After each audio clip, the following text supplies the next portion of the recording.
khamsun sakat syadiduha labzu ajid qatin bakat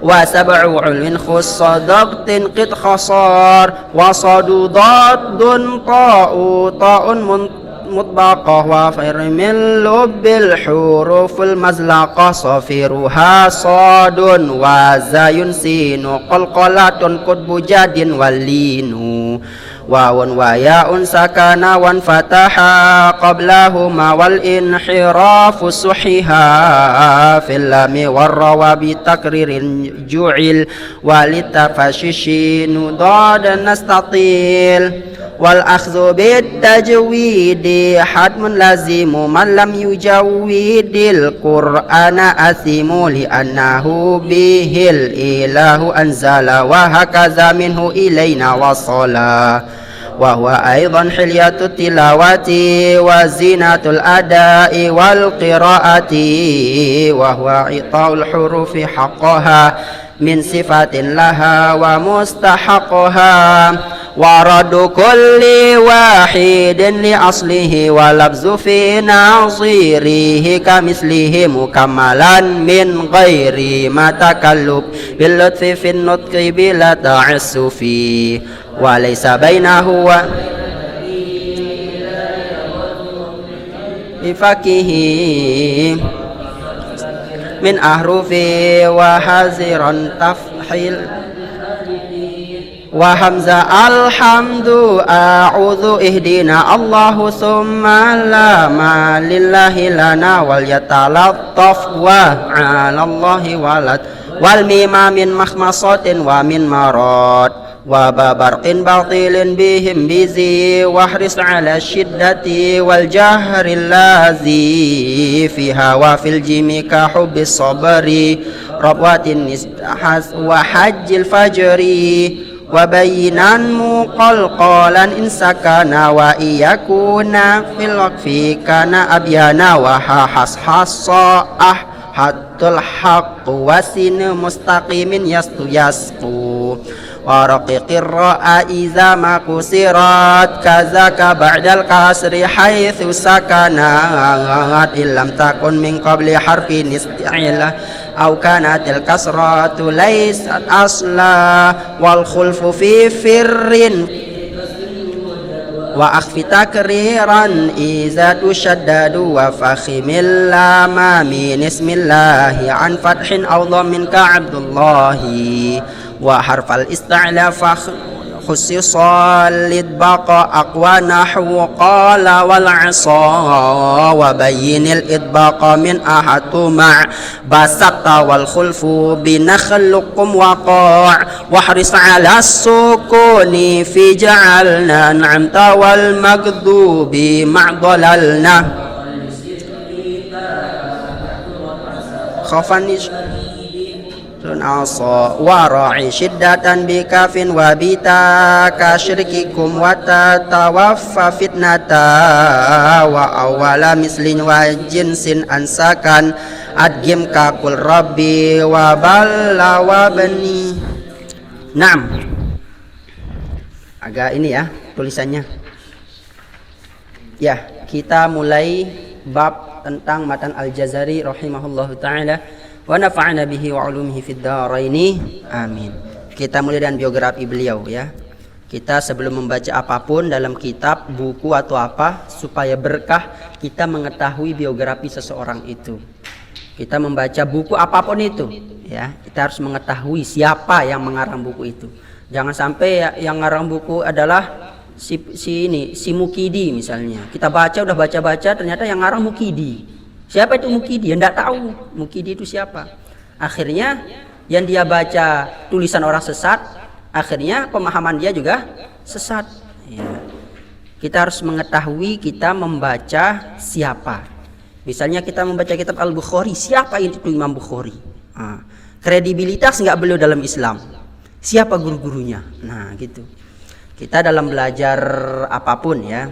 Imam Nawawi, siapa itu Imam Nawawi? Sesat nggak dia? Gitu. Biografinya gimana? Hidupnya bagaimana? Ininya bagaimana? Nah setelah kita mengetahui, luar biasa ini, baru kita baca bukunya.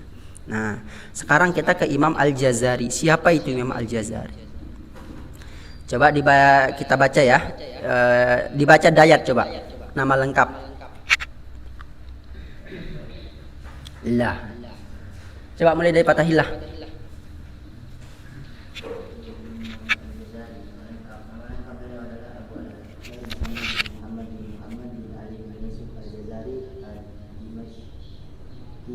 Yang lebih dikenal dengan sebutan Ibn Al-Jazari. Beliau mendapat nisbat Al-Jazari dengan keluarganya berasal dari wilayah Jazirah, yaitu daerah di antara sungai Inggris dan Eufrat yang sekarang meliputi sebagian wilayah Suriah, Irak dan Turki. Ya, cukup. Ya, jadi orang Arab itu selalu mengenal silsilah kakek dari kakeknya. Kalau orang Indonesia bahkan bapak dari kakeknya juga dia nggak tahu. Coba saya tanya Aswar, bapak dari kakeknya siapa namanya? Nggak tahu kan? Fauzan, siapa bapak kakeknya? Apa bahasa sininya? Kalau bahasa Lombok itu balok namanya. Buyut ya. Siapa buyutnya? Nggak tahu. Wahid? Nggak tahu. Siapa itu? Nopi? Nggak tahu. Orang Arab nggak tahu buyutnya, aib di atas aib. Orang Arab nggak tahu buyutnya, aib di atas aib. Bahkan orang Arab tuh bisa menghafal minimal ya, satu orang Arab tuh bisa menghafal 10 keturunannya. Itu. Misalnya siapa? Muhammad bin Abdullah bin Abdul Muttalib bin Hashim bin Abdul Manaf bin Qusay bin Kilab bin Fihir bin Lu'ay, 10 dan seterusnya. Itu harus kita tahu sebenarnya ya silsilah. Makanya orang Arab itu sulit untuk dipalsukan nasabnya, karena mereka itu udah adatnya di Arab itu harus mengetahui, bukan harus ya, adatnya itu udah aib kalau kita nggak mengetahui siapa dari kakeknya kakek saat kita. Nah, nanti keturunannya misalnya si Hafiz udah tahu nama 10 jalurnya sampai ke atas. Nanti Hafiz otomatis akan mengajarkan anaknya. Nah, kakekmu ini loh, nama bapak itu Hafiz bin sampai 10. Oh, itu hafalin ya, wajib, kalau enggak kasih makan. Nah, itu tanya aja orang Arab, siapapun orang Arabnya, baik itu dia yang Islam pun kafir, itu tahu silsilahnya orang Arab itu. Nah, gitu. Makanya di sini apa? Abul Khair Muhammad bin Muhammad, masya Allah. Saking ngepennya pada Nabi kita, Nabi besar Muhammad Sallallahu Alaihi Wasallam, nama beliau adalah Muhammad. Nama bapak beliau adalah Muhammad. Nama kakek beliau adalah Muhammad. Nama buyutnya adalah Ali. Bapak dari buyut beliau adalah Yusuf. Ya, Al-Jazari. Ya, berarti 4 beliau sebutin ya. Saya Ibnul Jazari pasti beliau tahu silsilah beliau 10 ke atas ya. 10 ke atas itu beliau tahu. Nah, kalau kita Ustadz aja kayaknya sampai kakek aja Ustadz tahu. Muhammad bin Luqman bin Kamaluddin. Nah, habis itu Ustaz nggak tahu lagi. Ya, karena kita nggak diajarin. Ada yang diajarin. Nah, sini nak, kita baca silsilah keluarga kita. Nah, nggak ada. Ada di sini di Sulawesi nggak ada ya. Lombok, Indonesia kayaknya nggak ada. Kecuali orang Batak. Kecuali orang Batak itu. Kenapa? Mereka tahu marganya doang sih. Siapa Nasution? Siapa lagi nama marganya? Siregar, Utapea gitu. Dan seterusnya. Itu marga Islam itu Nasution, Pasar Ribu, Pasar Senen, Pasar Ribu. Nah, itu orang Batak ya. Kalau orang di sini nggak ada marga ya. Sulawesi ada marganya nggak? Nggak ada ya, kecuali Andi. Kecuali Andi ya. Iya, kalau Lombok nggak ada, Jawa nggak ada. Padang ada, Batak ada. Hah? Lalu itu Lombok. Lalu itu istilahnya di situ Andi, yang punya bangsawan itu Lalu. Nah, kalau di Lombok itu Lalu. Oke, kita lanjut ya. Beliau itu orang Dimashqi. Beliau itu orang Dimashqi. Di mana Dimashqi itu? Damaskus, Suriah. Sekarang itu Suriah yang hancur lebur, sekarang itu Suriah namanya. Itu ibu kota dari dinasti Umayyah ya, Damaskus itu. Sekarang hancur lebur, dihancurkan oleh siapa? Rakyatnya sendiri, pemerintahnya sendiri, Amerika, Rusia, Iran, Saudi, kumpul semuanya di sana, saling hancur-hancurin. Hancur Damaskus. Padahal dulu itu pusat pengetahuan lah Damaskus. Yang lebih dikenal dengan sebutan Ibnu Al-Jazari. Ya, Al-Jazari itu adalah sebuah daerah di mana? Di antara sungai Tigris dan Eufrat. Nah, Tigris dan Eufrat sekarang itu udah mulai mengering. Ya, itu tanda-tanda kiamat. Dalam hadis itu apabila sungai Tigris dan Eufrat udah mulai mengering dan faktanya udah mulai mengering, akan ditemukan emas di antara sungai Efrat. Di sana akan direbutkan oleh 99% orang ahli dunia. Cuma satu yang selamat, mati semua itu perang. Nah, merebutkan emas di sungai Efrat, dan Efrat itu udah mulai mengering. Sekarang ditemukan beberapa emas. Itu berada di Suriah, Irak, dan Turki. Nah, itu wilayah beliau. Kelahiran dan latar belakang keluarga. Ibnu Al-Jazari lahir pada malam Sabtu 25 Ramadan 751 Hijriah. Nah, kalau ulama itu disebutkan Hijriahnya. Ustadz lahir 9 Rajab.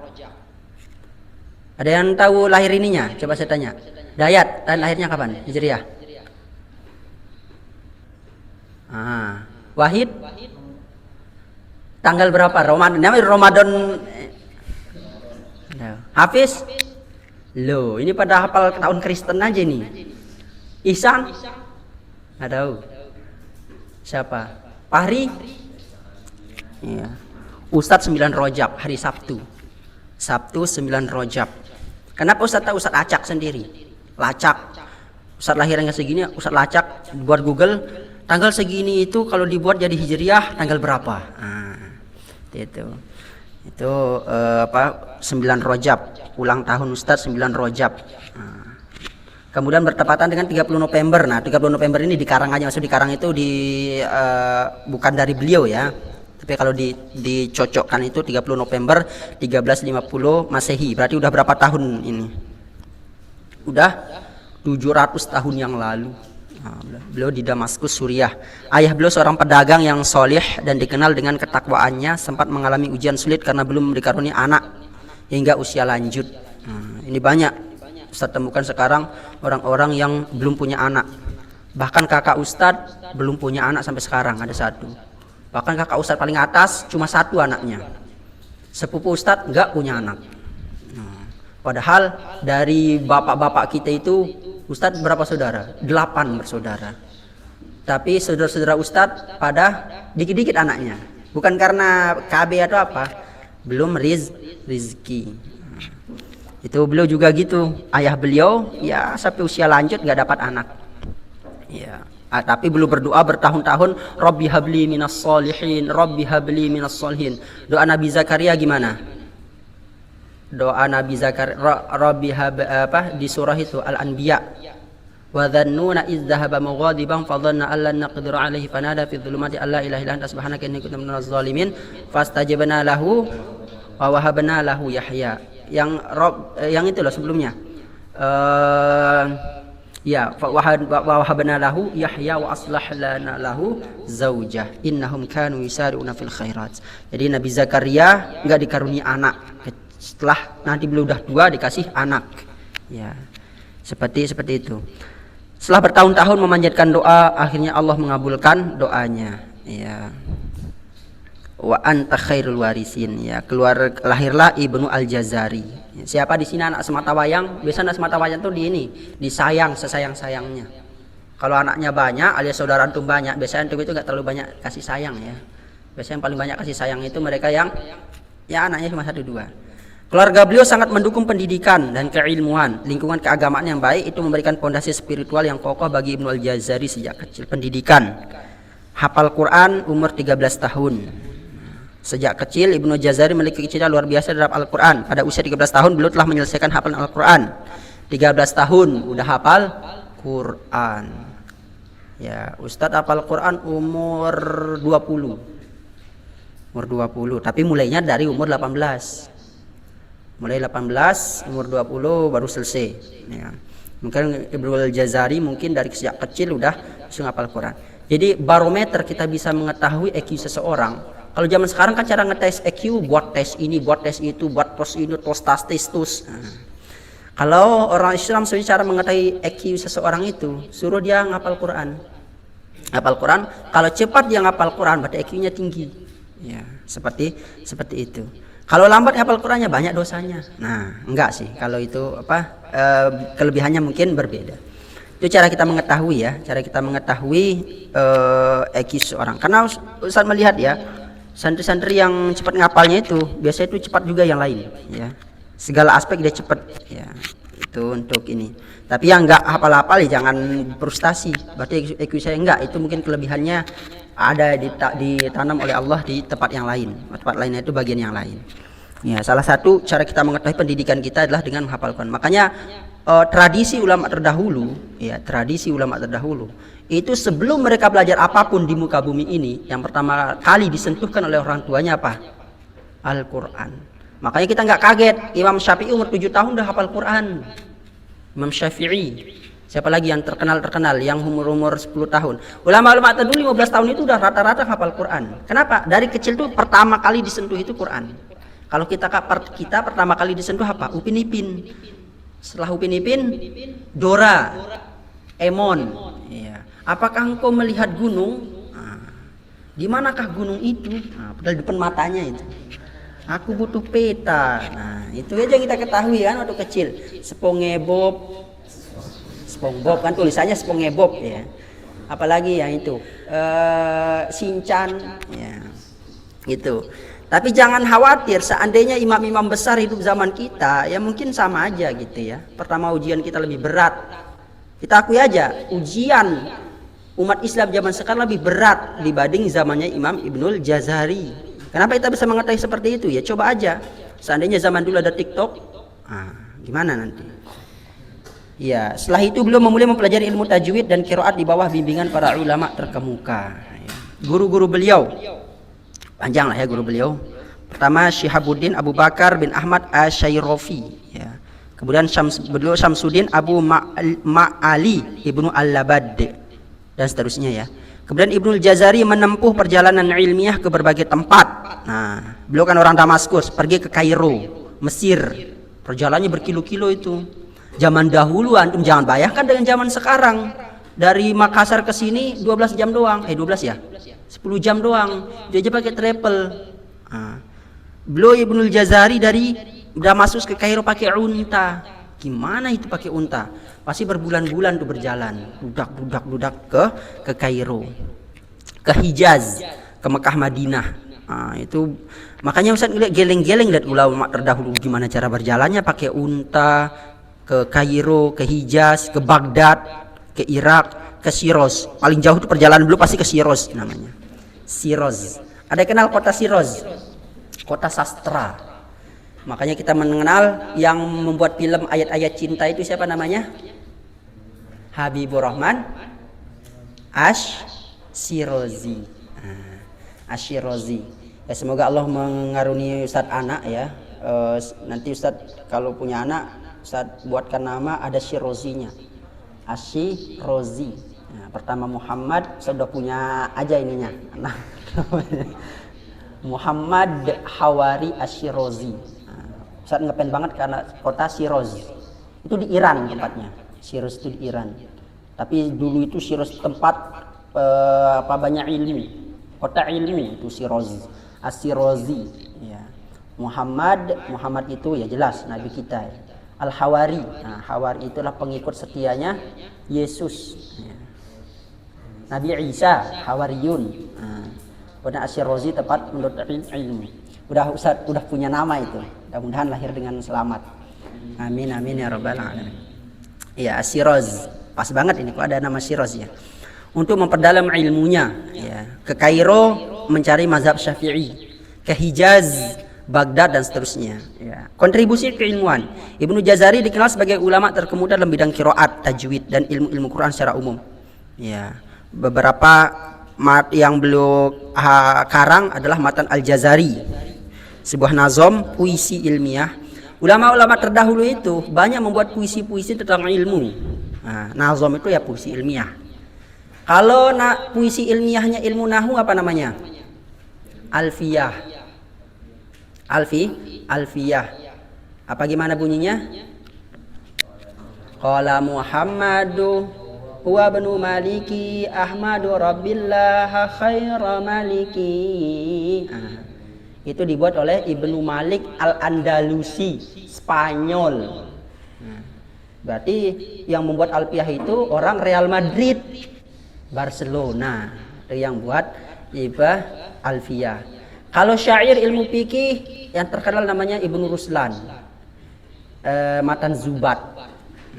Kalau tajwid yang terkenal adalah yaitu Fathul Atfal sama Al-Jazari. Nah, jadi ulama-ulama dahulu itu saking menikmatinya itu membuat puisi tentang ilmu tajwid, ya, tajwid, fikih, alfiyah dan seterusnya. Kalau kita mau buat puisi apa? Tentang cinta aja, gak ada lain yang buat tentang masalah cinta. Ya, puisi ilmiah itu namanya nazom, ya, nazom. Yang membahas kaidah ilmu tajwid secara ringkas dan sistematis. Kitab ini menjadi pegangan ulama bagi pelajar ilmu tajwid di seluruh dunia hingga hari ini. Ya, yang paling terkenal di nazom di dunia ini adalah Matan Al-Jazari. Contoh isi nazomnya adalah wa akhzubil tajwidi khatmun lazimun. Ini sangat ngeri nih.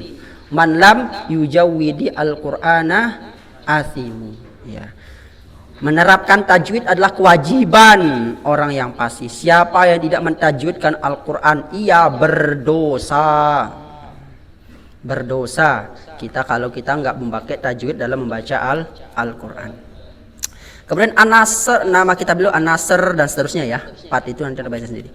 Kemudian pengajaran ilmu Quran, Ibnu Al-Jazari tidak hanya menulis karya-karya monumental, tapi juga mengabdikan dirinya dalam mendidik generasi ulama berikutnya. Beliau mendirikan pusat-pusat pengajaran qiraat di Damaskus, Baghdad dan Shiraz. Shiraz ini adalah kota ilmu, ya. Shiraz, ya gitu. Ciri khas keilmuan Ibnu Al-Jazari, kepakaran dalam qiraat Al-Quran.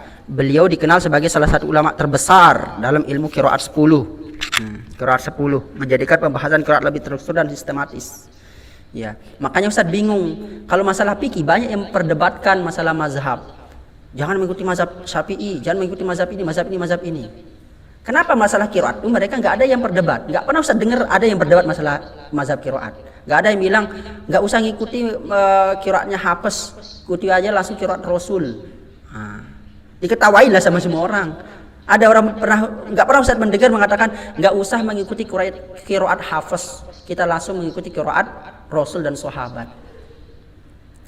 Ada pernah mendengar kata-kata itu? Nggak ada.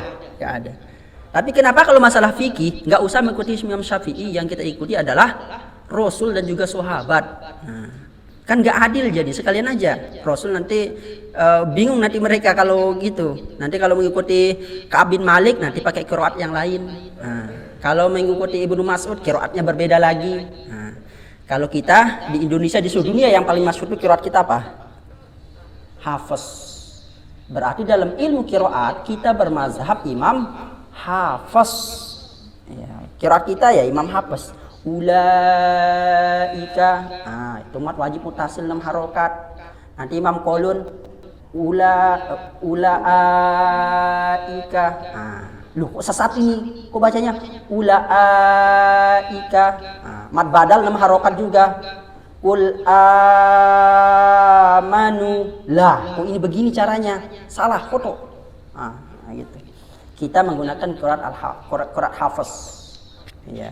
Kalau di bagian Afrika menggunakan qiraat apa? Kebanyakan itu kayak Qolun, ya. Qolun itu di bagian Afrika. Ya. Kalau di India kayaknya sama gitu. India itu sama kayak kita.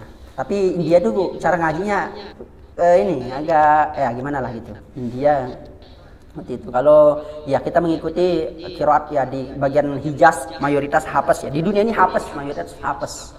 Ya. Antum mau pakai selain Hafiz ya silahkan. Semuanya itu mutawatir kepada Rasul, ya. Semuanya mutawatir kepada Rasul. Ya, maksud mutawatir itu semuanya benar. Qiraat itu semuanya benar. Nah, sekarang mazhab ya semuanya benar. Mazhab itu jangan sampai kita mengatakan jangan mengikuti Syafi'i, kita ikuti Rasul dan juga sahabat.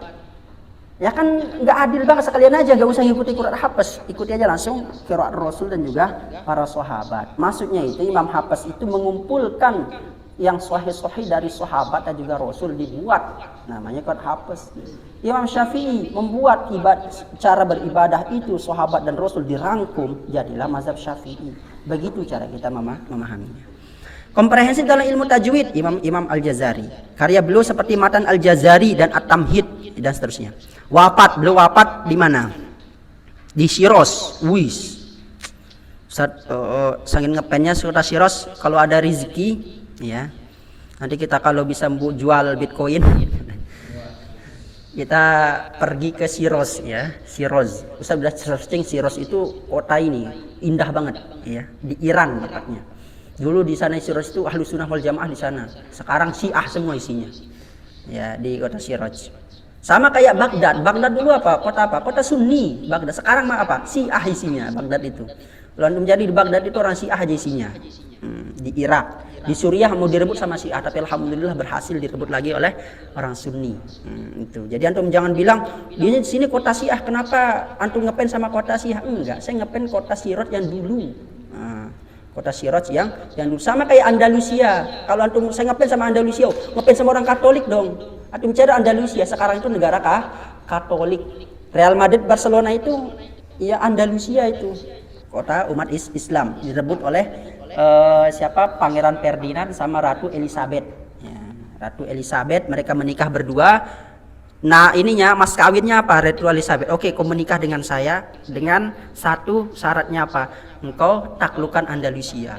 Ditaklukkanlah Andalusia, diusir semua umat Islam sehingga semua masjid-masjid dibakar, dihanguskan, semua peradaban Islam hancur ketika itu. Dibuatlah jadi kota-kota Katolik.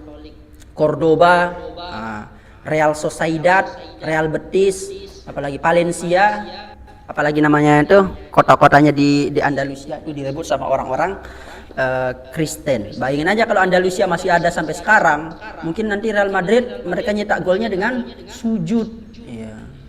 Nyetak golnya dengan sujud. Barcelona, Lionel Messi nyetak golnya langsung selebrasinya itu takbir nanti. Ya. Iya, tapi qadarullah Andalusia sampai sekarang nggak bisa direbut lagi oleh umat Islam. Bahkan semakin kuat aja itu Andalusia kekristenannya. Ya, belum meninggal pada 5 Rabiul Awal 833 Hijriah atau 1429 Masehi. Warisan keilmuan banyak sekali ya. Kita lanjut. Langsung kita ke baitnya. Yaqulu raji afwi rabbin sami'i Muhammad ibnul Jazari Syafi'i. Ya, akan berkata seseorang yang mengharap ampunan dari Allah, Rabb yang Maha mendengar. Ya, Allah Jalla Jalalah Rabb. Rabb itu artinya apa? Rabb. Maksudnya Messi orang Argentina. Oh iya, maksudnya itu Argentina. Dulu Spanyol yang menjajah Argentina. Nah jadi maksudnya kalau Andalusia itu orang Islam, nanti Andalusia akan menjajah Argentina. Argentina akan jadi negara Islam. Nah ketika Argentina jadi negara Islam, maka Messi menjadi negara Islam. Itu loh maksudnya Pander Franciscus. Oh orang Kristen juga nih. Gitu loh. Ya jadi Argentina itu nggak ada agamanya dulu. Yang ada itu adalah agama Katolik yang dibawa oleh orang Spanyol. Ya seperti itu ya, baca dalam kitab Magellan ya, Pak Pander Franciscus ya. Oke, kemudian Robin Sami'i, Robbi itu artinya adalah Tuhan, bisa Tuhan bisa Tuhan. Kalau disandarkan kepada manusia itu jadi Tuhan. Kenapa? Dulu ketika masih ada Buddha nyebut apa namanya majikannya Rob, ya Robbi.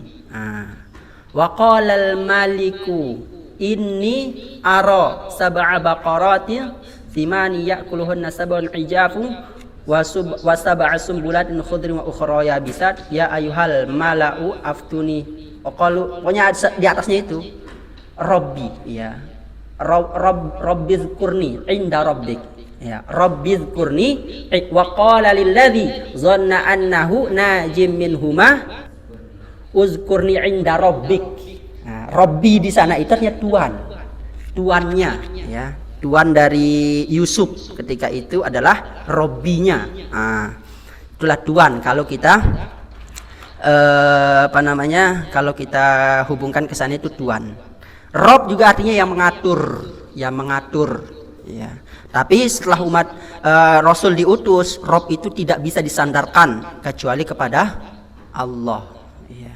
Tidak bisa disandarkan kecuali kepada Allah saja. Makanya la robban siwah. Dalam ilmu tauhid dikatakan Allahu la ilaha illahu la robban siwa. Tidak ada Rob selain dia. Rabbin sami'i, Rob yang maha mendengar. Ada namanya Muhammad Al-Jazari Asy-Syafi'i. Beliau bermazhab Syafi'i. Rata-rata ulama-ulama besar itu bermazhab Syafi'i dalam masalah fikih. Ya. Siapa? Imam Ibnu Katsir. Coba dilihat kitabnya, pasti ujung-ujungnya Asy-Syafi'i. Siapa lagi? Ibnu Rajab. Ibnu Rajab Al-Hambali. Ibnu Az-Zahabi, Imam Az-Zahabi Asy-Syafi'i. Dan banyak sekali ya. Imam Nawawi ya jelas Asy-Syafi'i. Ya, Imam Syafi'i. Pokoknya mayoritas umat Islam di dunia ini yang ulamanya ya, kita kenal itu bermazhab Syafi'i. Ya, alhamdulillahi wa sallallahu ala nabihi wa mustafahu. Segala puji bagi Allah Jalla Jalaluh, dan salawat dari Allah atas nabinya dan manusia pilihannya. Ala nabihi wa mustafahu, pada nabinya dan juga pilihannya. Muhammadin wa alihi wa sahbihi wa muqri'il qur'ani ma'muhibbihi, yaitu Rasul Muhammad bin Abdullah bin Abdul Muttalib bin Hashim bin Qusay bin Kilab bin Abdul Manab. Nah, Ustadz sering dulu ngapal silsilah Rasul sampai Nabi Adam, tapi seminggu kemudian kabur lagi. Nah, apalagi kabur lagi. Seperti itu. Harus kalau kita cinta sama Rasul, usahakan kita juga menghafal silsilah Rasul dari Nabi Muhammad sampai Nabi Adam. Ada yang hafal dari Nabi Muhammad sampai Nabi Adam. Bahkan pendeta itu diwajibkan mereka menghafal, pendeta ya, diwajibkan mereka menghafal silsilah Yesus sampai Nabi Adam. Ada dalam kitab Matius, ada dia. Yesus bin sampai Nabi Adam. Ya, kita juga harus menghafalkan lah ya, Nabi Muhammad sampai kepada Nabi Adam. Makanya di pusat itu ketika hari Maulid itu membaca sirah Muhammadiyah, kitab Muhammadiyah, Syama'il Muhammadiyah. Itu full dari pagi sampai malam dibaca Syama'il Muhammadiyah. Ustaz mau ini itu juga, tapi kayaknya waktu antum nggak cukup ya. Kalau di sana itu udah banyak yang 25 juz, jadi untuk memotong satu waktu itu enak. Jadi pagi itu dari tanggal 12 Rabiul Awal membahas tentang kisah Rasul, bagaimana rambutnya, bagaimana kehidupannya, sampai malam dibaca kitab Syama'il Muhammadiyah, dikerang oleh Imam At-Tirmizi. Nah, itu bagus tuh kita baca-baca. Tapi kapan nanti Allahu a'lam. Kita baca kitab Syama'il Muhammadiyah. Muhammadin wa alihi wa sahbihi, Muhammad, keluarganya dan juga sahabatnya. Nah, kalau kita mengetahui orang itu Ahlus Sunnah wal Jamaah, kita mengatakan Muhammad wa alihi wa sahbihi. Kalau kita mengetahui dia Syiah, cara mengetahuinya apa? Sholawatnya Muhammadin wa alihi ajma'in. Titik Muhammadin wa alihi ajma'in. Syiah dia itu. Kalau kita mengetahui dia bukan Ahlus Sunnah, bukan Syiah, biasanya dia baca Muhammad wa sahbihi ajma'in. Kalau kita Muhammadin wa alihi wa sahbihi ajma'in. Ya, kalau orang Syiah itu paling benci sama sahabat, tapi paling cinta sama ahlul bait. Siapa ahlul bait? Keluarga Rasul. Makanya nama-nama orang Syiah itu siapa? Ali. Kalau enggak Ali, Muhammad. Kalau enggak Muhammad, Hasan. Kalau enggak Hasan, Husain. Rata-rata itu aja namanya orang Syiah. Hasan, Husain, Ali, Muhammad. Nah, itu rata-rata. Saking cintanya sama ahlul bait, tapi benci sekali sama sahabat. Enggak ada nama orang Syiah itu Umar, enggak ada. Enggak ada nama sahabat Abu Bakar, karena haram membuat nama seperti itu. Ngeri kali ya orang Syiah. Bahkan ada aliran juga pembenci pada keluarga Nabi. Wa yazubillah, ya, pembenci keluarga Nabi. Pas sahabat disanjung-sanjung tinggi banget sahabat. Oh, Umar itu radhiyallahu taala anhu ajma'in, luar biasa. Abu Bakar masya Allah gini. Salman Al Farisi masya Allah gini. Pas sahabat Nabi, pas keluarga Nabi ya keluarga Nabi. Nah, itu. Nggak terlalu mencintai keluarga Nabi. Tapi yang paling itu sahabat langsung takbir sahabat. Nah, kalau Ahlus Sunnah wal Jamaah khairul umuri ausatuha, ya, sebaik-baik perkara itu adalah pertengahan. Kita mencintai sahabat Nabi, mencintai keluarganya, ya. Makanya sholawat kita apa? Muhammadin wa alihi wa sahbihi wa mukri'il qur'ani ma' muhibbihi, serta para mukri Quran dan juga para pencintanya. Wa ba'du inna hadhihi muqaddimah fi ma'ala qari'ihi ay ya'lamah. Kemudian setelah itu sesungguhnya kitab ini merupakan muqaddimah, pendahuluan yang berisi mengenai apa-apa yang wajib dipelajari oleh para pembaca Al-Qur'an. Ya. Iz wajibun alaihimu muhattamu qabla syuru'i awalan ay ya'lamu. Maka wajib secara mutlak bagi pembaca Al-Qur'an sebelum mereka mulai membaca Al-Qur'an hendaknya terlebih dahulu memahami apa yang dia pahami, makharijal hurufi wasifati liyalfizu bi afsahil lugati. Liyalfizu bi afsahil lugati, ya, tempat-tempat keluarnya huruf, makharijal huruf, wasifat, dan juga sifat-sifat yang mengiringinya, agar mereka bisa mengucapkan huruf demi huruf tersebut dengan bahasa yang paling fasih. Tapi tidak ada yang paling fasih bacaan semua huruf itu kecuali Rasul. Bahkan dalam riwayat huruf do patahilah berdiri, ya. Huruf do tidak ada yang paling fasih kecuali Rasul membacanya. Do, ya, antum bilang saya fasih nyebut do, nggak ada. Cuma Rasul yang paling fasih menyebut do. Waladhdallin, bahkan ada yang terlalu lebih waladhdallnya, waladhdallin. Iya, itu ada juga yang terlalu meringankan, waladhdallin, amin, waladhdallin. Nggak ada tempat ininya, waladhdallin. Ya. Kemudian muharririt tajwidi wal mawaqifi wa malladzi rusimma fil masahifi, menguasai dan mampu menerapkan kaidah-kaidah tajwid, juga kaidah-kaidah waqaf, cara berhenti dan memulai membaca Al-Qur'an dengan baik dan benar, serta memahami apa yang tertulis dalam mushaf Utsmani, ya. Kita memahami tertulis pada mushaf Utsmani. Mushaf Utsmani adalah mushaf yang dibentuk oleh sahabat Nabi bernama Utsman, ya, Utsman bin Affan. Tidak ada contoh dari Rasul sama sekali. Sekali lagi, membuat Al-Quran seperti ini tidak ada contoh dari Rasul. Perintah pun tidak ada. Rasul apa kata Rasul? Jangan tulis Al-Quran. Rasul mengatakan apa? Jangan tulis Al-Quran. Jangan Al-Quran itu jangan disatukan. Ya, Al-Quran jangan disatukan. Kemudian Umar bin Khattab datang ketika itu kepada Abu Bakar. Ya Abu Bakar, kita akan menyusun Al-Quran supaya menjadi satu buku, supaya bisa dibawa kemana-mana seterusnya. Apa kata Abu Bakar? Ini tidak pernah diajarkan oleh Rasul Shallallahu Alaihi Wasallam. Apa kata Umar bin Khattab? Wallahi hadza khair. Demi Allah ini lebih baik, kata Umar bin Khattab. Akhirnya Abu Bakar ragu-ragu untuk mensatukan. Akhirnya di zaman Abu Bakar belum ada. Ini itu belum ada. Di zaman Abu Bakar itu nggak ada. Kemudian zaman Umar baru dikumpulkan. Semua penghafal Quran datang, ayo. Habis itu semua yang ditulis di pelapah-pelapah kurma, di tulang-tulang, ayo dikumpulkan semuanya. Kenapa? Karena banyak sahabat-sahabat yang hafal Quran sudah mati. Banyak yang meninggal dunia. Zaman Umar itu masih sebagai perencanaannya.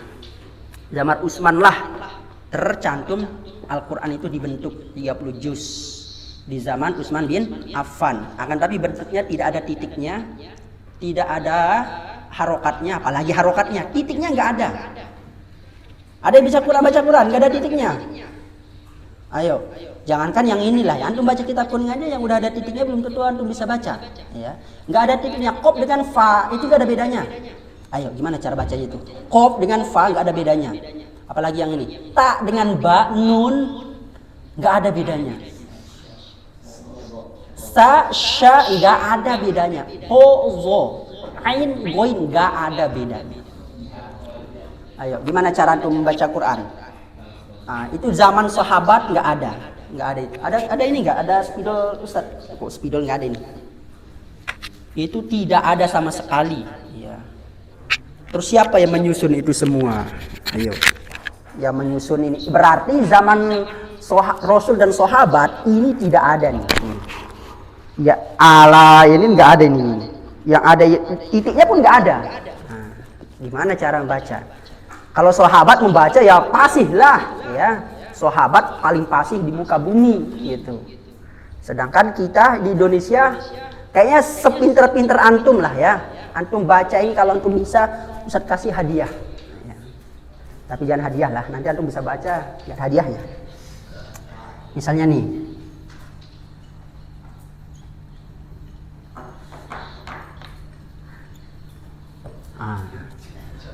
Quran zaman Utsman itu seperti ini.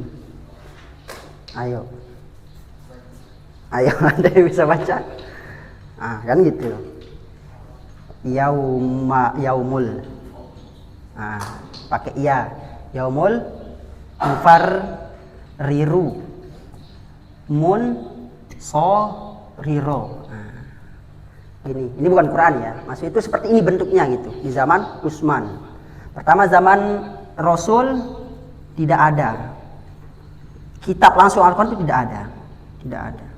Zaman sahabat yaitu Utsman ya, paling berjasa itu Utsman bin Affan. Ada, tapi bentuknya adalah tidak ada titiknya. Ada titik, tidak ada baris. Ada baris. Berarti kalau Ustaz baca Qul huwallahu ahad berarti gimana? Qul. Ini doang. Ana bisa baca. Katanya kan antum udah hafal makanya bisa baca. Tapi kalau seandainya belum pernah dilihat, gimana cara bacanya? Zaman Utsman bin Affan. Kemudian nanti hidup namanya Abu Aswad Ad-Du'ali. Ini zaman tabi'in dah ini. Ad-Du'ali. Siapa ini? Abu Aswad Ad-Du'ali itu muridnya Sayyidina Ali. Muridnya Sayyidina Ali, tapi tabi'in. Apa kata Abu Aswad Ad-Du'ali? Gimana caranya biar bisa dibaca Quran oleh orang-orang yang belum baca Al-Quran? Hanya dibuatlah titik. Tapi titiknya bukan seperti ini, titiknya misalnya seperti ini. Yaumul Qiyamah misalnya. Qiyamah. Yaumul Qiyamah kan gini tulisannya. Kalau zaman Utsman seperti ini. Radhiyallahu anhu. Belum bisa di kita ini kan, bedakan. Zaman siapa? Abu Aswad Ad-Du'ali dibuat Yaumul Qiyamah. Caranya kalau huruf iya bukan pakai iya, tapi kalau baris atas ada titiknya satu. Berarti ya, yaumul berarti ini. Yaumul Qiyamah misalnya. Yaumul berarti ya mah. Gini. Yaumul Qiyamah. Zaman Abu Aswad Ad-Du'ali. Ada yang udah bisa baca ini? Yaumul Qiyamah. Datang murid beliau namanya Yahya. Sama murid beliau kedua namanya Imam Nasir. Imam Yahya dan Imam Nasir inilah yang membuat ya udah iya ini untuk membedakannya dengan yang lain kita buat iya itu titiknya 2 ya. Ayo ya oke dibuat titiknya 2. Tuh. Kemudian kopi itu udah membedakan dengan cup gimana ya? Buat titik 2. Oke. Kemudian ya gimana? Ya tadi kan ya udah. Misalnya. Gimana? Titik 2 juga. Dibuat seperti ini oleh Yahya. Kemudian ini masih berarti udah mulai ke kitab gundulnya udah ini. Udah mulai ke kitab gundulnya. Kemudian nanti terakhirlah finalnya kepada ada namanya Imam Ahmad Al-Khalil. Beliaulah yang membuat namanya fathah, kasroh, dhammah, sukun. Kalau ya fathah bentuknya gini. Kalau dukun begini. Begini. Sehingga orang ajam pun, orang Indonesia pun bisa membacanya. Yang udah seperti ini saja 25% umat Islam di Indonesia yang bisa baca Quran. Sisanya Allahu a'lamu bis shawab. Bahkan dibuat survei lagi, 58% guru agama di Indonesia, ini survei terbaru ini, 58% pengajar ilmu agama di Indonesia tidak bisa ngaji. Tidak bisa ngaji. Bahkan Ustaz sedih diceritain sama gurunya Ustaz, ada seorang mahasiswa dari PT IKI. PT IKI itu PT IKI? PT IKI itulah istilahnya pusatnya Al-Quran, tafsir Sofia di Jakarta. Itu ada yang S2 sampai sekarang belum bisa ngaji. Udah S2 tafsir, wa iyazu billah. Seperti inilah sejarah kita menemukan adanya ini tuh. Kita menemukan ada harokat-harokat ini yang menyempurnakannya adalah namanya Imam Ahmad Al-Khalil. Kemudian Imam Yahya dan Nasir yang membuat go ain membedakannya. Abu As'ad Du'ali seperti ini. Zaman Utsman seperti ini. Seperti itu. Pertanyaannya sekarang, ada nggak restu dari Rasul antum membuat seperti ini? Ayo, dijawab sendiri. Ada nggak kira-kira restu dari Rasul pembuatan seperti ini itu? Dalil satu pun tidak ada yang menyebutkan nanti ya itu keluar titiknya 2, nggak ada. Bahkan antum kalau lihat suratnya Rasul kepada Kaisar Heraklius, itu antum lihat bacaan tulisan, bukan Rasul yang buat, karena Rasul itu tidak bisa menulis, tidak bisa membaca. Kalau kok bisa Rasul kita nggak bisa membaca, nggak bisa menulis? Itulah mukjizatnya Rasul. Nggak bisa menulis, nggak bisa membaca, nggak bisa menulis dan juga nggak bisa membaca. Kenapa coba? Karena kalau Rasul bisa menulis, dianggap ini tulisan Rasul. Kalau Rasul bisa membaca, dianggap ini adalah bacaan dari Rasul. Saking hebatnya Rasul, belum nggak bisa menulis, nggak bisa membaca, akan tapi sekali mendengar selamanya tidak akan hilang. Coba, Rasul nggak bisa menulis dan juga nggak bisa membaca. Makanya kita menyebut Rasul sebagai apa? Ummiyin. Rasul itulah ummi, tidak bisa menulis dan juga tidak bisa membaca. Bahkan ketika Sayyidina Ali menuliskan ada sebuah tulisan namanya Muhammad bin Abdullah. Yang mana Muhammad bin Abdullah itu? Tulisannya yang mana? Arahkan saya, kata Rasul. Yang ini Rasul. Oh, langsung di staples. Itu dikirimkan kepada Raja Heraklius. Nah, pertanyaan sekarang nggak ada ini yang titik-titik ini atau harokat-harokat ini. Ini Al-Quran loh masalahnya, jantungnya Islam. Tidak ada di zaman Rasul. Bahkan harokat tidak ada di zaman sahabat. Tidak ada perintah untuk masalah ini. Ini masalah agama loh ini.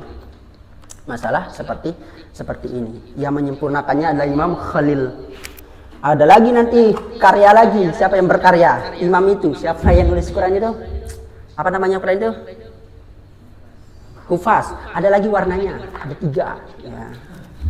Warnanya ada 3. Ada warna kuning, biru, merah. Nah, itu. Ada lagi yang berkarya lagi. Dibuat kalau ikhfa hakiki itu merah ininya. Lengkap semuanya. Jadi. Dan yang paling ini lagi, Quran kita berapa juz? 30 juz. Siapa yang membuat 30 juz? Tidak ada di zaman Rasul ada namanya 30 juz, 2 juz, 5 juz, nggak ada. Yang membuatnya adalah pemimpin, diktator yang paling kejam. Siapa? Hajjaj bin Yusuf. Hajjaj bin Yusuf yang membuat 30 juz. Kisahnya begini. Dulu di zaman sahabat, 3 hari itu orang udah hafal khatam Quran. 3 hari itu khatam Quran. Khatam Quran kalau udah 3 hari. Jam berapa ini? Kita sampai ini. Khatam Quran, sahabat itu udah 3 hari itu khatam Quran. Habis zaman sahabat, Imam Tabi'in datang. Di zaman Tabi'in yang hafal Quran 10 hari khatam Quran. Tiba-tiba di zaman Hajjaj bin Yusuf, iman lagi makin lemah lagi. 30 hari baru hafal Quran. Ya. Bahkan kata Abu Hanifah buat fatwa, apa kata Abu Hanifah? Siapa yang membaca Al-Quran di atas 30 hari, dia dikatakan orang-orang ahlul ghafilin. Orang-orang yang telah melalaikan Al-Quran. Orang yang nggak menghatamkan Al-Quran dalam waktu 30 hari, itu dikatakan orang-orang yang lalai. Akhirnya di zaman Abu Hanifah bingung orang. Gimana ini? Fatwa dari imam kita udah makan seperti ini. Ya udah, berarti dibagi-bagi jadi 1 juz sampai 30. Jadi mayoritas orang ketika itu 30 hari baru membaca Al-Qur'an. Iya. Kemudian Hajjaj bin Yusuf mengatakan kalau begitu gini caranya. Gimana? Ya udah kita bagi-bagi. Ini Al-Baqarah, kepanjangan Al-Baqarah ini. Ada juz, 1 juz sampai 30 juz. Iya. 30 itu Hajjaj bin Yusuf namanya. Itu diktator dia itu. Diktator itu dikit-dikit membunuh. Dia itu paling banyak membunuh sahabat. Ya, saking diktatornya itu. Sahabat yang menentang dia dibunuh sama Hajjaj bin Yusuf. Tapi sejahat-jahatnya Hajjaj bin Yusuf, dia yang mengusulkan 30 juz itu. Dia mengusulkan Al-Quran 30 juz. Hajjaj bin Yusuf. Kalau sekarang bisa nggak kita mengusulkan Al-Quran itu 365 juz? Karena mayoritas manusia sekarang setahun itu belum tentu mengkhatamkan Al-Quran. Syukur-syukur sehari itu 1 halaman. Ya. Syukur-syukur 1 hari 1 halaman. Ya. Makanya orang-orang awam kalau nggak dibuatkan thariqah untuk membaca Quran, mereka nggak ngaji. Ya. Benar. Misalnya nih di kampung Ustaz kalau nggak baca surah Kahfi setiap hari ini, kalau nggak baca surah Yasin setiap ini, mereka nggak ngaji. Yang terjadi apa? Udah nggak ngaji. Nggak ngaji seumur-umur gitu. Kalau dibuatkan setiap ini kita ngaji ini, ayo langsung. Dan anehnya kalau digituin itu mau gitu. Kita ngaji setiap ini, ayo. Seperti itu. Ya duduk Fatahillah. Ya itu kisah dari Al-Quran mulai dari harokat sampai juz-juznya. Sampai juz-juz Al-Quran itu ya seperti ini. Yang makanya itulah pertanyaan Ustadz sampai sekarang ya. Definisi bid'ah yang benar itu apa? Sampai sekarang Ustadz tidak menemukan dari orang-orang yang mengatakan dikit-dikit bid'ah itu, sampai sekarang Ustadz nggak menemukan definisi yang paling tepat. Mengatakan bid'ah itu apa-apa yang tidak dilaksanakan di zaman Rasul. Ini tidak dinyatakan zaman Rasul. Pertama kan bid'ah itu apa? Tidak dilaksanakan oleh Rasul. Naik unta sekarang naik mobil, oh itu masalah dunia, masuk itu masalah akhirat. Lah ini masalah apa ini? Ayo, ada yang mengatakan ini masalah dunia, ayo. Baca Quran loh ini, langsung nulis Quran sendiri. Nah ini. Kemudian tidak pernah dilakukan oleh Rasul dan juga sahabat. Lah ini Imam Abu Asad Ad-Du'ali, Imam Yahya Nasir dan seterusnya. Seperti itu.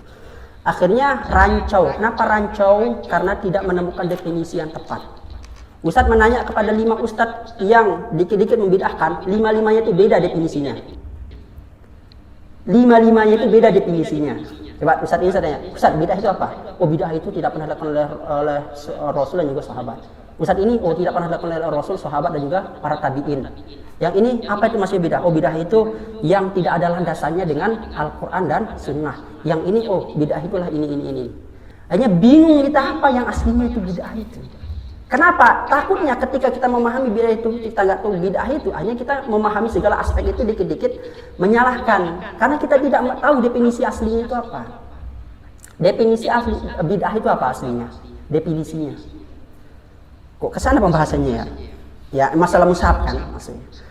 Iya. Definisi langsung dikatakan oleh Imam Asy-Syafi'i. Definisi dari bid'ah itu adalah kullu syai'in yughayyiru ala syari'atil islami, itu ya dikatakan sebagai bid'ah. Segala sesuatu dalam masalah agama yang menyelisihi syariat, nah, disebut dengan bid'ah. Maksudnya menyelisihi syariat itu apa? Tidak ada dalilnya, baik itu secara umum maupun secara khusus. Itu disebut dengan bid'ah. Dalil umum dan juga khusus tidak ada. Sekali lagi, dalil umum, dalil khusus itu tidak ada, dan itu bertentangan, membuat syariat baru, disebut dengan bid'ah. Itu kata Imam Syafi'i. Nah, itu. Karena kalau itulah yang paling tepat. Kalau nggak seperti itu, nggak akan tepat semuanya, hancur semua ini, kaidah-kaidah ini. Ya, setiap sesuatu ibadah yang tidak ada tuntunannya dalam syariat, tidak ada dalilnya. Disebut dengan bid'ah. Tidak ada dalilnya. Misalnya Ustadz lagi membaca surah Yasin setiap hari Jumat. Setiap hari Jumat Ustadz membaca Yasin. Pertanyaan sekarang, itu bid'ah apa tidak? Nah kan gitu pertanyaannya. Kalau kita mengikuti definisi tidak pernah dilakukan oleh Rasulullah ini, masuk dia bid'ah. Tapi kalau kita mengikuti definisi tidak ada dalilnya. Adakah dalilnya membaca Yasin? Ada. Membaca Yasin itu ada definisinya. Kalau mengkhususkan waktu itu ada nggak dalilnya? Ada. Dalil mengkhususkan waktu siapa? Sahabat. Sahabat ketika itu membaca kulhu aja kerjaannya. Kulhu. Menentukan waktu. Nah, itu ada dalilnya. Berarti membaca sesuatu dan mengkhususkannya pada tempat sesuatu itu boleh. Mengkhususkan ibadah yang umum itu diperbolehkan. Tapi tidak boleh mengumumkan ibadah yang khusus. Ngerti maksudnya? Enggak nyampe ya. Ibadah umum, apa ibadah umum misalnya? Siapa yang membaca la haula wala quwata illa billah, maka akan dibangunkan rumah di dalam surga. Ada dalilnya. Atau kalimatani khafifatani fil lisan wa thaqilatani fil mizan habibatani lirrahman subhanallah bihamdi subhanallahil azim. Itu dalil umumnya. Ustaz pengen membacanya setiap subuh 1000 kali. Subhanallah. Boleh apa tidak? Umum, tak khususkan subuh doang. Itu boleh. Dalilnya umum, Ustaz khususkan. Kalau kebalikannya di dalil khusus Ustaz umumkan, itu yang enggak boleh. Misalnya membaca Al-Kahfi, man qara'a surat Al-Kahfi lailatal Jumat adaahu bainahu wa bainal Jum'ah. Nah, siapa yang membaca Al-Kahfi pada malam hari, dia akan diberikan cahaya antara Jumat ini dan Jumat yang depan. Nah, Kahfi hari Jumat khusus Ustaz umumkan. Jumat itu setiap hari dan ini tuh membaca ya Senin, Kamis, Rabu. Nah, Senin, Kamis, Rabu dan seterusnya. Khusus ke umum itu ini tidak boleh. Akan tapi dalam literasi ulama-ulama kita itu hukum itu tidak ada hukum bid'ah ya. Yang ada itu adalah hukum haram, makruh, boleh, jaiz, sunnah, wajib, cuma 5 hukum itu. Jadi apapun kerjaan kita masalah ibadah, tarik dia kepada 5 itu. Seperti itu. Ya lanjut, panjang kali itu ceritanya. Sama kayak ini contohnya, Yaumal Qiyamah. Pertanyaan ini, kalau ini sunnah apa bid'ah ini? Bid'ah ini, tulisan Yaumul Qiyamah ini. Pertama, tidak ada di zaman Rasul, tidak ada di zaman sahabat, tidak ada dalilnya. Nah itu pertanyaan. Ada nggak dalilnya? Nggak ada. Membuat fathah, kasrah, domah itu nggak ada dalilnya. Itu masalah dunia loh. Apanya masalah ini? Masalah baca Quran loh ini, bukan masalah dunia. Masalah membaca Al-Quran. Seperti itu. Lanjut. Panjang sudah itu. Min kulli maqtu'in wa mausulin biha wa ta'i usna lam takun tuktab biha, yaitu dari mulai mengenal 2 kata yang tertulis disambung atau dipisah, juga mengenai penulisan huruf taknis, huruf tak yang digunakan untuk menunjukkan perempuan yang tidak ditulis dengan tak marbutoh, yaitu tak yang berbentuk seperti huruf H dengan 2 titik di atasnya. Padahal biasanya tak taknis ditulis dengan tak marbutoh, bukan tak maftuhah. Maksudnya kita membaca di mushaf Utsmani seperti apa yang terputus, yang disambung atau yang dipisah. Ya, seperti tak taknis dan juga tak marbutoh. Apa bedanya tak taknis dengan tak marbutoh? Kalau tak taknis, ya, semasa itu mushaf Utsmani ada tak seperti ini, ada seperti ini. Ini namanya tak apa? Taknis ya, nis. Kemudian juga namanya juga yang kedua tak maftuhah. Kenapa dikatakan maftuhah? Terbuka, dibuka. Maksudnya dibuka itu ini, terbuka ini. Kalau ada semut, habis telurnya ini. Ya ada semut nih, budak datang, ketangkap telurnya. Loh ini juga ketangkap ya telurnya. Maksud itu berarti nggak gitu filosofinya. Berarti tak maftuhah itu bisa masuk dia ke lubang-lubangnya. Nah, itu maftuhah. Kalau ini marbutoh, tak marbutoh. Kenapa dikatakan tak marbutoh? Karena dia apa arti marbutoh? Robato yarbitu, mengikat. Ya. Berarti yang marbutoh diikat. Masih diikat tuh ini terikat dia. Misalnya Ustaz mau nali sesuatu, ada patah hilah di sini misalnya. Gak usah buat kepalanya, biar sini. Ustaz ikat dia. Terikat si patah hilang, nggak bisa kemana mana. Terikat. Nah, sama kayak tak marbutoh, dia terikat. Maka sebut itu tak marbutoh. Makanya kalau tak marbutoh kalau di akhir dibaca ha. Kalau dia tak maftuhah di akhir dibaca at. Ya, at. Ya. Kalau pernah Ustaz lagi tadarusan di musola di Lombok itu semuanya dibaca ha. Tak maftuhah ha semua itu. Ya, contohnya apa? Apa contohnya yang tak maftuhah yang ada di akhir kalimat? Iya, maksud di akhir kalimatnya apa? Wa robat, ya. Bukan, kebalik. Tak tak marbutoh itu dibaca juga ta, nggak dibaca ha. Ya. Al-qari'at, mal-qari'at. Masalahnya kalau kita tanya, loh ini kan ta bukan ha. Ente belum jauh ngajinya katanya. Mana orang tua lagi tuh. Nah, kalau dia udah tua, terus abis itu udah megang mic, udah nggak bisa di ini tuh, nggak bisa di apa-apain. Apalagi jadi imam besar lagi di ini, udah nggak bisa itu. Antum menyalahkan beliau, udah. Ente masih kecil, saya itu bapakmu itu saya ngajar ngaji. Nah, udah nggak bisa dari ngapa-ngapain itu. Ya, biasa orang-orang tua seperti itu agak sulit untuk dinasihatin. Bukan dinasihatin sih, ditegur kayak gitu. Masa al-qari'at mal-qari'at wa ma adraka mal-qari'at. Ya. Itu gimana? Ibu kayaknya bukan al-qari'at tapi al-qari'ah. Lah kan itu ta. Udah nggak bisa untuk menjawab itu. Itu kan ta.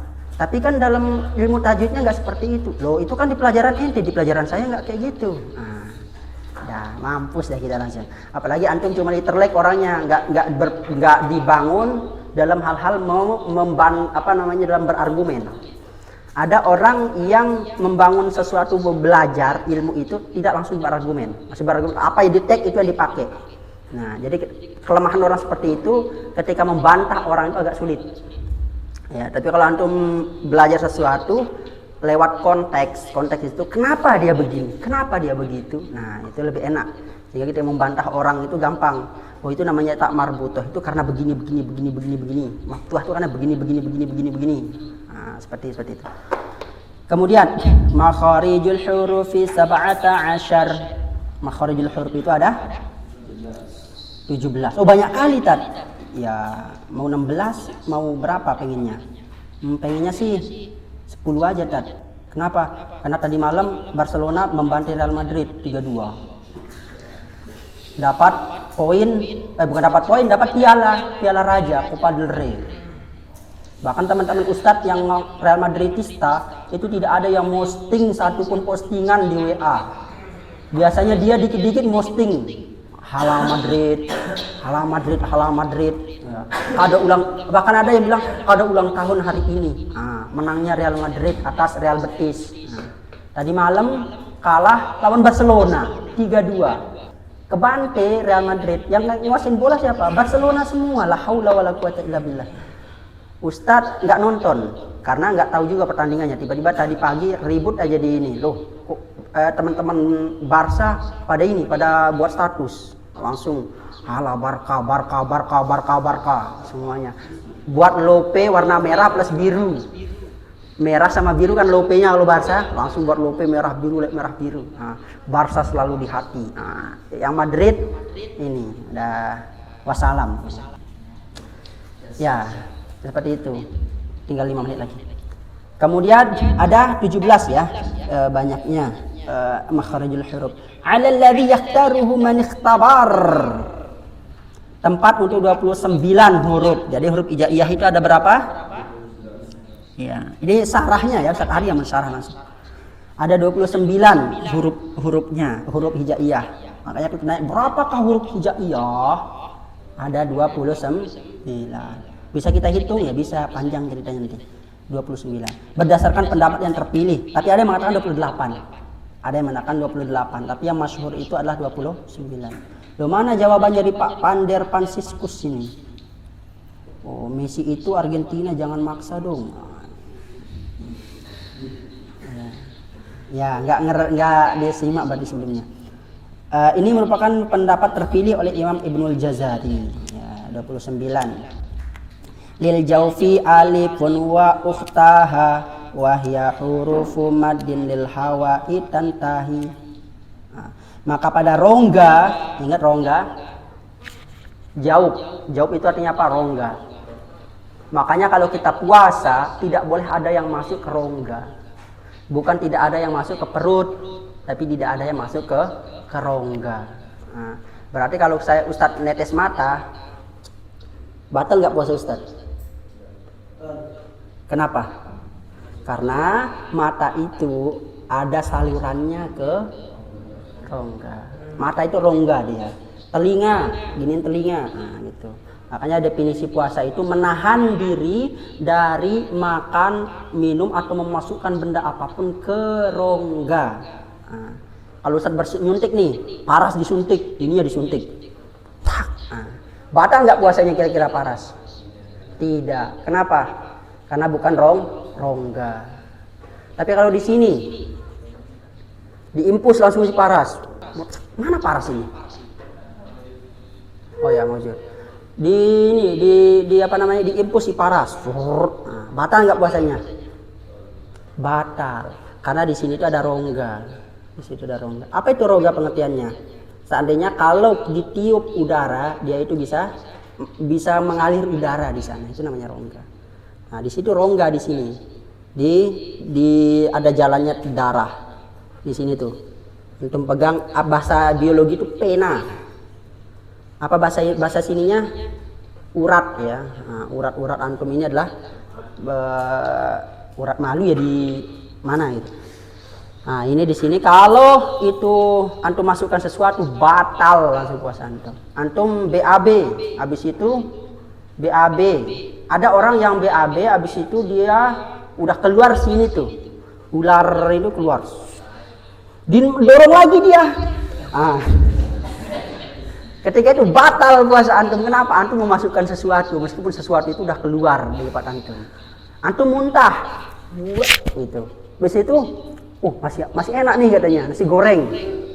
Turun lagi, batal puasa antum lagi. Tapi kan udah di dalam, masih itu benda di dalam loh itu, saya keluarin masih masukin lagi, tetap batal karena ketika itu antum memasukkan sesuatu. Apalagi durian. Ustadz kemarin dikasih sama Ihsan sama Farid durian, masya Allah. Itu Ustadz makan, sendawa masih ada rasanya. Oh, enak juga duriannya. Ya, durian tapi Ustadz nggak kuat. 5 dikasih. Ustadz nggak kuat. 1 itu udah teler. Kok bisa gitu ya? Emang ada alkoholnya durian? Iya, durian tuh kok bisa begini ya? Ya karena Ustadz mah. Jadi kalau mah itu bisa teler itu makan durian. Makanya ya seperti itu, durian itu ini enak sekali, makanan paling enaknya durian bagi yang tidak mah. Kalau yang mah menderita dia makan durian. Ya itu ada apa tadi? Maka pada rongga, berarti rongga itu di sini maksudnya. Nggak mungkin rongga antum di sini, meskipun di sini rongga nggak mungkin di sini yang bersuara. Rongga tenggorokan maksudnya. Hingga rongga mulut terdapat alif dan saudari-saudarinya. Alif itu punya saudari-saudari. Siapa saudarinya si alif? Wawu dan juga ya, wawu mat dan juga ya mat itu. Yang kemarin huruf mat itu ada berapa? 3. Siapa? Ayau, ya. Ayu, ayu, ayu. Alif, wawu, iya. Apa bedanya alif dengan hamzah? Ustadz udah kemarin kasih tahu. Apa bedanya alif dan hamzah? Apa bedanya alif dan hamzah? Loh, bukannya Ustadz kasih tahu kemarin? Apa bedanya alif dengan hamzah? Yaumul qiyamah.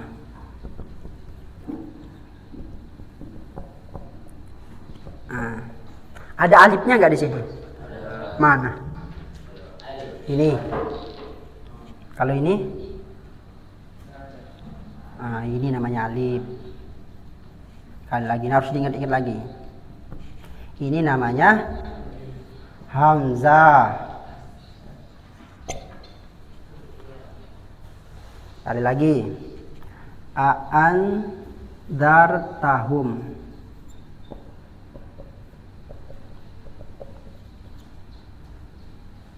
Nah, ini alif apa hamzah? Hamzah.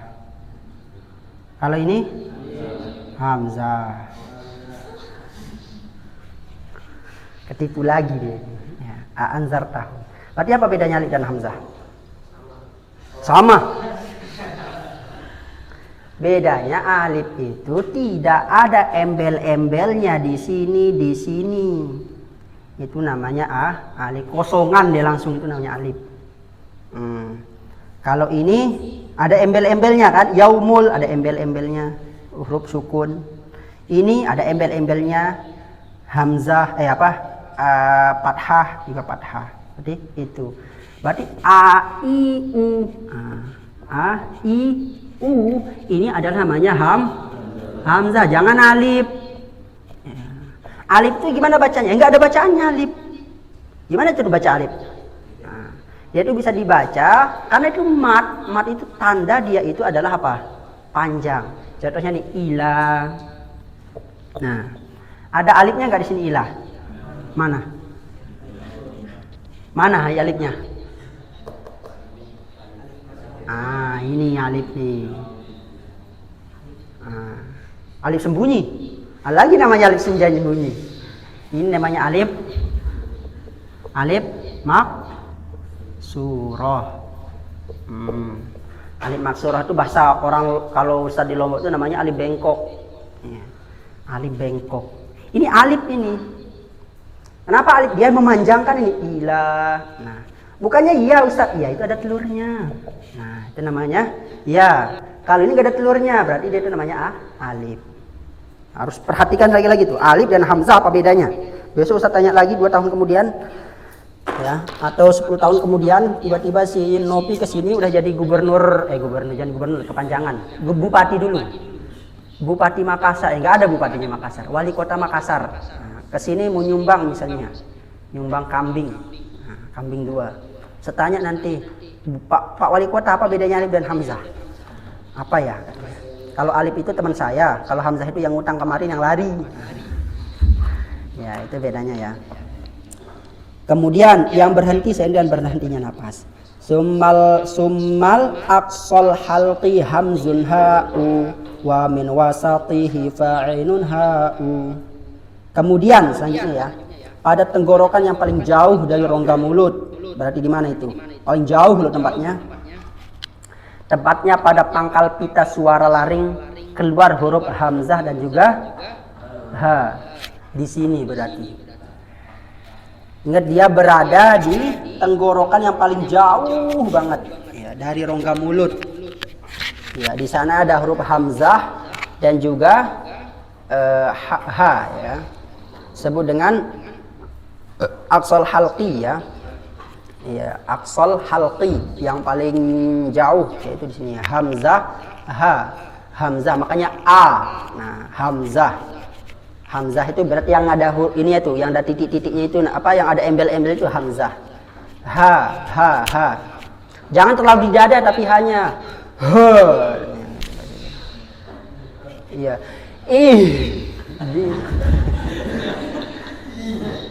Kan ada yang baca dinas. Iya. Wa min wasfihi fa'inun ha'u. Kemudian ada di tengah-tengah. Sebenarnya pelajaran kita yang kemarin sebenarnya ini. Iya. Wamin wasti di tengah-tengahnya, berarti di ininya, di jakunnya. Apa bahasa Arab jakun, saya lupa. Pokoknya di bahasa Lombok itu apa namanya ini disebut dengan apa ya? Lupa Ustaz. Kenjekot namanya. Kalau di sini apa bahasanya? Jakun juga bahasa sini. Kemudian di sini wamin wastihi fa'inun ha'u. A sama ha.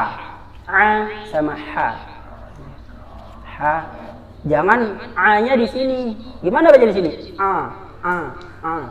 Alhamdulillahirabbil alamin. Di sini alhamdulillahirabbil alamin. Bergetar ya di sini.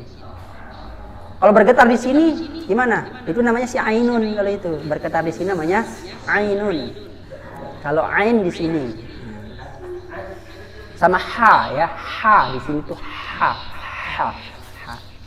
Adnahu ghainun kha'u wal qafu aqsal lisani fawqa summal kafu. Pada tenggorokan yang paling dekat dengan rongga mulut, keluar huruf goin dan juga kho. Go sama kho. Go, kho. Go, kho. Paling atas berarti dia.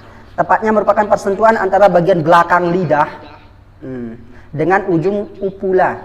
Apa itu upula? Yang itu upula itu yaitu daging yang tersambung dengan langit-langit. Apa bahasa kita itu?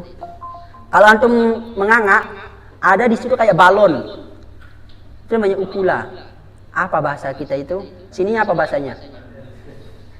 Bahasa Indonesianya apa? Amandel. Amandel beda. Amandel itu di sini mandel tuh. Ini itu anak apa namanya itu? Yang ada di kamus itu jilid 2. Anak degil apa namanya? Pokoknya bahasa Indonesia itu kalau bahasa Lomboknya itu anak lidah. Anak lidah. Jadi si lidah itu sebagai bapaknya. Nah, anaknya itu di situ lagi nempel dia. Nah, itu upula. Nah, itu huruf go sama kho itu di sana dia nyatu. Tepatnya merupakan persentuhan antara bagian belakang lidah dengan ujung upula, yaitu daging yang tersambung dengan langit-langit dan merupakan persimpangan antara rongga mulut dengan rongga hidung. Nah, di sini itu di upula itu kalau antum lagi misalnya lagi ada semut nih masuk, teng, udah masuk dia upula antum, dia lurus dikit bisa dia ke atas. Ada pertigaan di sana. Antum gak percaya? Tak gambarin. Jam berapa dah ini? Lah. Udah lebih nih, nggak apa-apa dikit lagi ya. Mulut.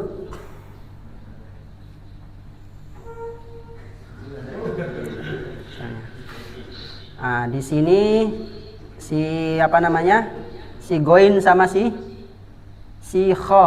Di sini si ain sama si ha. Di sini adalah si hamzah dengan si ha. Nah, di sini itu, ini kan lidah antum nih. Jangan buat matanya, takut jadi makhluk. Ini kan bukan makhluk, sebagai balon aja nih. Nah, di sini tuh ada upula. Bentuknya kayak gini. Nah, di upula ini ada di sini saluran menuju ke kemana? Ke hidung. Nah, itu maksudnya. Tadi pertigaan dong ya. Pertigaan. Nah, pertigaan antara ini dan seterusnya. Ya, seperti itu ya, sampai 12 syair aja. Mulut dengan rongga hidung dekat dengan orofaring, faring bagian tengah. Adapun huruf qaf keluar dari pangkal lidah. Huruf qaf keluar dari pangkal lidah yang bersentuhan dengan langit-langit atas. Ya, paling pangkal lidah yang belakang bersentuhan dengan langit-langit atas, yaitu langit-langit yang lunak. Nah, dan huruf kaf itu dan seterusnya sampai 13 ya. Biasa Ustaz Sabili ya, halaman 13 dan seterusnya. Ya, hadanallahu wa iyyakum ajma'in. Ya, panjang juga ya. 13 satu kali pertemuan 13 ya, 5 hari selesai. Hadanallahu wa iyyakum ajma'in. Ba'da hadza yakni akhlaq Qur'ani ma Ustaz Midian. Hadanallahu wa iyyakum ajma'in. Assalamualaikum warahmatullahi wabarakatuh. Nah, fadhal.